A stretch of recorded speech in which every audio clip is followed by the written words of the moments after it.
विनय आपके साथ स्वागत है आप सभी का। और सवाल यहां पर यह है कि और कितने मोरबी, जी हां, औरैया जनपद के 40 साल पुराने सिंगूर नदी का पुल किसी बड़े हादसे को दावत दे नजर आ रहा है, जहां एक तरफ पुल की सड़क में गड्ढे के साथ सरिया दिखाई पड़ने लगी है, तो वहीं दूसरी तरफ पुल के रेलिंग भी टूट चुकी है। इस पुल पर हर दिन छोटे छोटे हादसे तो देखने को मिलते ही रहते हैं और किसी बड़े हादसे का इंतजार प्रशासन करता नजर आ रहा है, जबकि यह पुल औरैया जिले को फफूंद मार्ग को जोड़ता है, जहां हर दिन हजारों की तादाद में बड़े छोटे वाहनों का आवागमन होता है। कई गांव और कस्बों को भी यह जोड़ता है। इस मामले में अधिकारी ने अपना पल्ला झाड़ते हुए सिर्फ इतना ही कहा है कि उन्होंने एस्टीमेट शासन को भेज दिया है, लेकिन सवाल यह है कि कई महीनों से ऐसे जर्जर पड़ा पुल की मरम्मत अभी तक क्यों नहीं कराई गई? क्या इसे वो कराने में असमर्थ है पीडब्ल्यूडी का विभाग, जबकि शासन 31 तारीख तक गड्ढा मुक्त सड़क होने की बात कहते हुए नजर आ रहा है।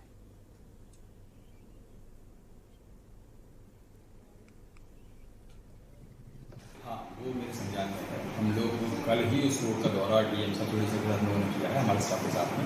उस पुल का हमने एस्टीमेट बना के भेजा हुआ है। रेलिंग वगैरह काम तब तक टेम्प्रेरी हम लोग उसमें लगवा देंगे, सब कुछ पैरामीटर्स लगा देंगे, रेलिंग में रस्सी या कुछ ऐसा बनवा के या टेप वगैरह, जिससे कि एक्सीडेंट न होने पाए। और जैसे ही पैसा सेंक्शन होता है हम स्कूल की मरम्मत करा देंगे। और तब तक जो गड्ढे की स्थिति है, गड्ढों की स्थिति ये है कि हम उन पर कंक्रीट की लेयर डलवा के नीचे ऊपर से बिटुमिनस पैच करवा रहे हैं, जिससे कि यातायात में कोई सुविधा नहीं। और ये हम काम चूँकि बरसात के बीच में काम शुरू करा था, बंद हो गया था, लेकिन ये अब 1-2 दिन में काम शुरू हो जाएगा और दिवाली से पहले हम ये जो इम्पोर्टेंट पॉइंट है उनको प्रेशर करा देंगे। इस समय हम मौजूद हैं औरैया जनपद के औरैया फफूंद मार्ग पर, जहां पर आप मेरी मौजूदगी सेंगर नदी के पुल पर है, जहां पर आप साफ तौर पर देख सकते हैं कि जो पुल की रेलिंग की सुरक्षा एक पतली प्लास्टिक की रस्सी के सहारे है। पुल पूरी तरह से जर्जर हो चुका है, पुल में रेलिंग टूट चुकी है और पुल में गड्ढे इतने भारी हैं कि सरिया पूरी तरह से दिखाई दे रहा है।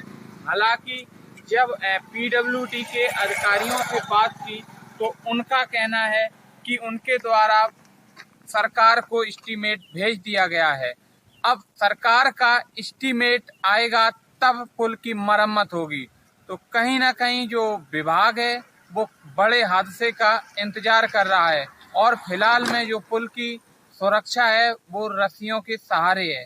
के न्यूज के लिए उमेश अवस्थी औरैया। तो आपको बता दें कि सिंगूर नदी का जर्जर पुल हादसे को दावत दे रहा है, जहां पर मुख्यमंत्री योगी आदित्यनाथ ने भी मोरबी में हुए हादसे के बाद मामले को संज्ञान लिया और उन्हें यूपी में जितने भी पुल हैं जो जर्जर हैं उनको लेकर प्रशासन को भी अलर्ट किया है कि उनको देखा जाए।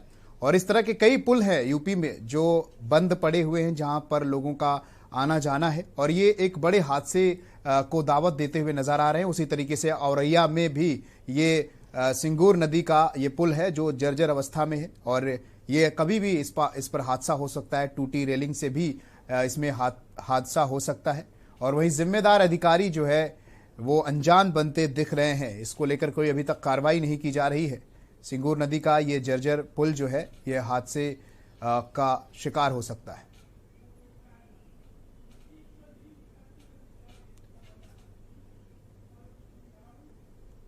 और यही हाल जालौन में भी देखने को मिल रहा है। आपको बता दें कि जालौन में अंग्रेजों के जमाने का जो पुल है, लोग भी आज भी इस पर लोग जब चलते हैं उनमें दहशत बनी हुई है। शहर के बीचों बीच स्थित मलंगा नामक पुल की हालत खस्ता होने की वजह से लोगों में डर बना हुआ है। बता दें कि हाल ही में गुजरात के मोरबी पुल के हादसे के बाद लोगों में क्षतिग्रस्त पुलों से गुजरने से अब डर लग रहा है। हम बात कर रहे हैं जालौन के उरई मुख्यालय के कोच रोड स्थित सुहाग महल मार्ग पर। हादसों का सफर यूं ही नहीं कहा जाता है। करीब 50 मीटर आधे अधूरे रोड पर अब तक न जाने कितने हादसे से लोग चोटिल हो चुके हैं। कई लोग तो बड़े वाहन की चपेट में आकर अपने हाथ पैर भी गंवा चुके हैं और आज दिव्यांगता का जीवन गुजार रहे हैं। इसको लेकर हमारे संवाददाता माजिद अरमान ने ग्राउंड जीरो से पड़ताल की है, आपको दिखाते हैं। कोच से आना जाना हमारा कोच इधर पे उरई में लगा रहता है। कभी बार आते हैं इस पुल से निकलते हैं तो जाम वगैरह भी लगा रहता है और आने जाने में भी दिक्कत होती है इधर से गुजरने में। जब से ये हादसा हुआ है, पुल टूटा है, तो हमें भी लगने लगा है ये पुराना है, लेकिन कभी भी किसी के साथ हादसा ना हो। लेकिन इसको आगे बनवाने के लिए यही गुजारिश करते हैं। सर हम लोग चाहते हैं, यहाँ पे हम लोग की दुकान है रही जो सुहाग महल के पास में मलंगा पुल पड़ता है, तो इसमें क्या मतलब काफ़ी लोग आते जाते रहते हैं और जगह काफ़ी छोटी है, तो यहाँ से जितने भी वाहन गुजरते हैं एक्सीडेंट भी हो जाते हैं और पुल में गड्ढे भी हैं। अंग्रेज के ज़माने का टाइम का पुल है, काफ़ी टाइम हो गया इसको, तो आपको इसको क्या नया निर्माण होना चाहिए, क्योंकि ये भी क्षतिग्रस्त हो गया। अभी कुछ 2-3 दिन पहले एक हादसा हुआ है गुजरात में, तो वो पुल टूट जाने से कई लोगों मतलब 134-35 समथिंग लोग एक्सपायर भी हो चुके उसमें, तो हम लोग सोच रहे हैं इसका नया निर्माण होना चाहिए। झांसी और कानपुर के बीच में जाने वाला मार्ग जो सुहाग महल के नाम से जाना जाता है, अंग्रेजों के समय से बना जो पुल आज भी स्थित है। हालांकि हालात ये हैं कि उस पुल की शिकायत पिछले कई वर्षों से लगातार नगरपालिका और प्रशासन से की जा रही है, लेकिन इस पुल की मरम्मत को लेकर अभी तक किसी प्रशासन अधिकारी ने कार्रवाई नहीं की है। पिछले कई दिनों पहले इस पुल पर एक पुलिये की जो एक हिस्सा था वो टूट गया था, उसकी मरम्मत भी आज तक नहीं की गई है, लेकिन इसको लेकर लोगों में अभी भी एक डर भय बना हुआ है। पुल को लेकर लोगों ने आंदोलन तक किए हैं और यहाँ तक कि उन लोगों ने इसकी शिकायतें प्रशासन से लेके आला अधिकारियों और प्रदेश के कई मंत्रियों तक इसकी शिकायत की गई है, लेकिन इसको लेकर आज भी जो की तो स्थिति बनी है, कोई कार्रवाई इस पर नहीं की गई है। अगर कल की परसों की बात की जाए तो गुजरात में हुए हादसे को लेकर प्रशासन आज भी नहीं जागा है, इस पर कोई कार्रवाई नहीं की गई है। अब देखना ये होगा कि ऐसे जालौन में कई ऐसे पुल बने हुए हैं जो क्षतिग्रस्त हैं, कगार पर आ गए हैं, लेकिन उन पर कार्रवाई नहीं की जा रही है। कहीं ऐसा न हो कि भविष्य में ये पुल का खामियाजा बहुत भारी उठाना पड़े। इसको लेकर प्रशासन को बड़ी कार्रवाई इस पर करना चाहिए और इस पुल को निश्चय कर इस पर मरम्मत करें या इस पुल को ध्वस्त कर दूसरे पुल की बनने की कार्रवाई शुरू करें। लेकिन इतना ये होगा कि इतने बड़े हादसे के बाद जालौन का प्रशासन कब जागता है, कब इस पुल को लेकर गंभीर होता है, कब इस पर कार्रवाई की जाती है, इस पुल को लेकर कब मरम्मत शुरू होती है, ये तो आने वाला वक्त बताएगा। बहन शहर के बीचों बीच स्थित ये पुल की स्थिति ये है कि यहाँ पर हजारों की संख्या में लोग आना जाना लोगों का लगा रहता है, क्योंकि ये मुख्य मार्ग जालौन, कोंच, कालपी, झांसी सभी मार्गों को जोड़ता हुआ पुल यहाँ से शहर के बीचों बीच स्थित है। अब देखना ये होगा कि इस पुल पर प्रशासन की नजर कब पड़ती है, तो आने वाला वक्त बताएगा। कैमरा पर्सन मनीष पांडे के साथ माजिद अरमान के न्यूज जालौन। तो वहीं जर्जर पुल की वजह से ये कभी भी हादसा हो सकता है, जिसको लेकर मोरबी गुजरात के मोरबी में मच्छू नदी के ऊपर बने पुल केबल पुल में एक बड़ा हादसा हुआ और उसके बाद उत्तर प्रदेश के मुख्यमंत्री योगी आदित्यनाथ ने इसको लेकर निर्देश भी जारी किए कि जो भी यूपी में अलग अलग जगह पर क्षतिग्रस्त पुल है उनको चिन्हित किया जाए। और ऐसे कई तमाम पुल हम आपको दिखा रहे हैं। ये जालौन में पुल है, अगर ये जर्जर अवस्था में पुल है तो इन पुलों को बैरिकेडिंग कर से बंद कर दिया जाए या फिर इन्हें ध्वस्त किया जाए, जिससे एक बड़ा हादसा ना हो। ऐसे पुलों पर हादसा होने की बड़ी संभावनाएं रहती हैं। तो आप देख सकते हैं ये अंग्रेज़ों के ज़माने का पुल है और इस पुल की स्थिति आप देख सकते हैं, पुल की मरम्मत भी नहीं हुई है, जर्जर हालात में ये पुल है और लोग गड्ढों में जाते हुए दिखाई दे रहे हैं। और कई बार यहाँ पर बड़ा हादसा भी हो चुका है जिसमें कई लोगों को चोटें भी आई हैं। तो इसको लेकर प्रशासन को संज्ञान लेना चाहिए और इस पर कार्रवाई करनी चाहिए। तो इस पुल की मरम्मत करनी चाहिए या फिर इसे, अगर ये जर्जर हालात में है, ठीक होने के लायक नहीं है, तो इसकी जांच कर इसे बंद भी कर देना चाहिए ताकि आने वाले भविष्य में इस तरह का कोई हादसा आगे ना हो पाए। तो जालौन का ये पुल जर्जर पुल है, काफ़ी कभी भी इस पर हादसा हो सकता है।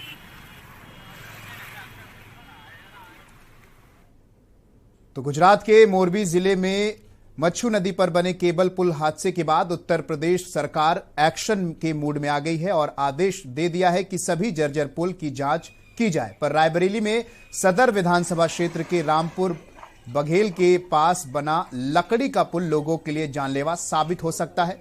लकड़ी के पुल से लोगों को गुजरने के लिए मजबूर होना पड़ रहा है।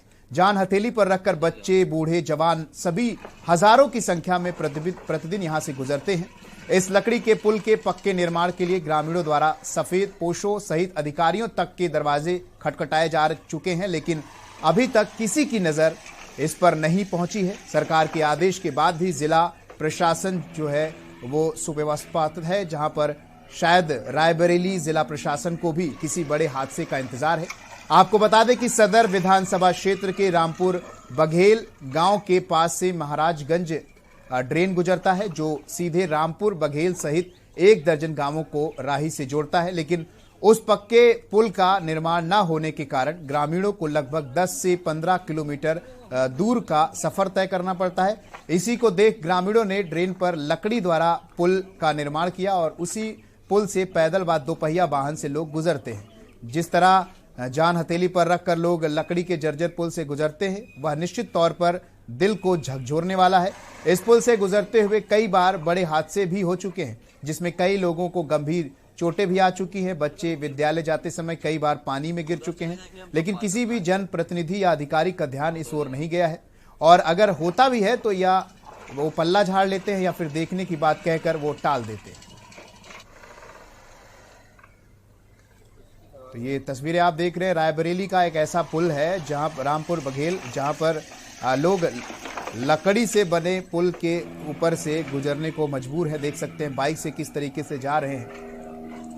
तो इस पुल पर बड़ा हादसा हो सकता है, क्योंकि इस पुल की कोई गारंटी नहीं होती है कि आप इससे गुजरेंगे तो वो बचा रहेगा या नहीं बचा रहेगा। गुजरात के मोरबी में हुए हादसे के बाद अब यूपी सरकार पूरी तरह अलर्ट मोड में आ गई है। अगर बात करें तो उत्तर प्रदेश के मुख्यमंत्री योगी आदित्यनाथ ने अब आदेश जारी कर दिया है कि जो भी जर्जर पुल है उनका निरीक्षण किया जाए, उनकी जांच किया जाए।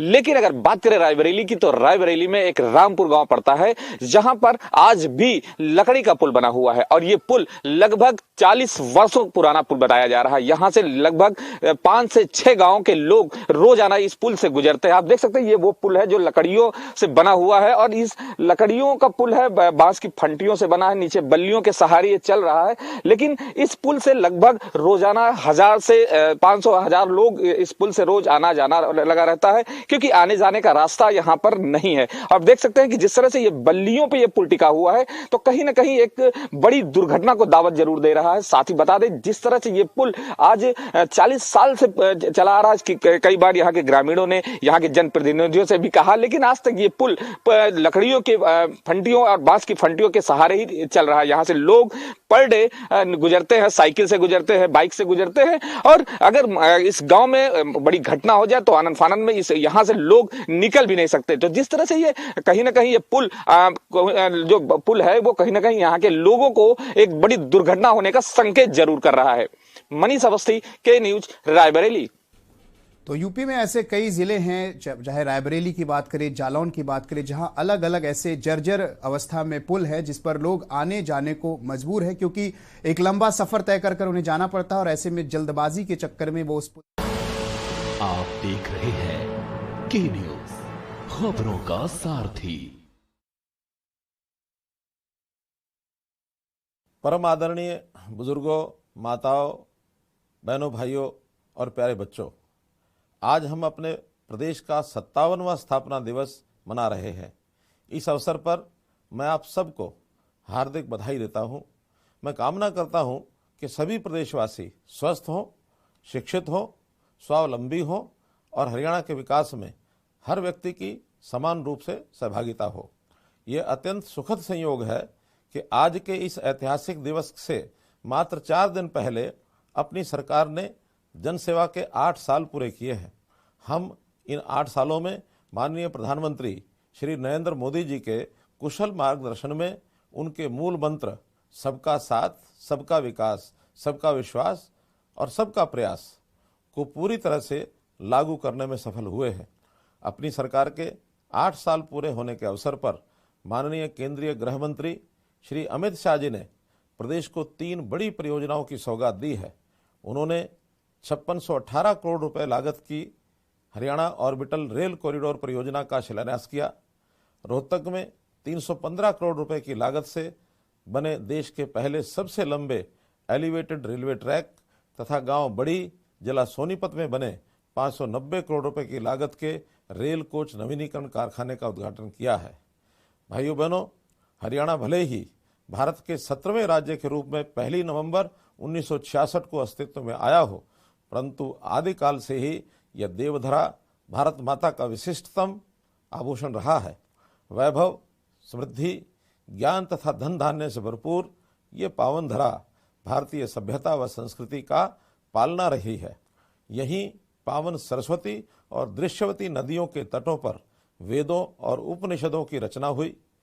यह वह धरा है जहां महाराजा कुरु ने स्वर्ण जड़ित हल चलाकर कृषि युग का सूत्रपात किया और ये पावन धरा कल्चर व एग्रीकल्चर दोनों युगों के शुभारंभ की साक्षी बनी।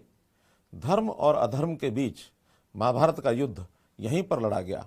भगवान श्री कृष्ण ने मोहग्रस्त अर्जुन को कर्म योग का दिव्य संदेश भी यहीं पर दिया, जो आज भी मानव मात्र के लिए प्रेरणा स्रोत है। सम्राट हर्षवर्धन की वैभवशाली राजधानी थानेश्वर भी यहीं पर स्थित है, जिसे आज थानेश्वर कहा जाता है। प्यारे प्रदेशवासियों, हमारे प्रदेश के इस वैभव को पराधीनता के समय में नष्ट कर दिया गया था, क्योंकि हरियाणा के वीर तथा स्वतंत्र स्वभाव के लोगों ने पराधीनता के खिलाफ सदा लड़ाई लड़ी। अलग प्रदेश के रूप में गठन के समय भी हरियाणा के राज्य के रूप में सफल होने पर शंका थी, परंतु हमारी मिट्टी में बात ही कुछ और है। यहाँ के कर्मठ लोगों ने तमाम आशंकाओं को निर्मूल साबित करते हुए हरियाणा को उस मुकाम पर पहुँचाया है जहाँ हर कोई गर्व कर सकता है। भाइयों बहनों, ये हरियाणा दिवस ऐसे समय में आया है जब हमारा पूरा देश आज़ादी का अमृत महोत्सव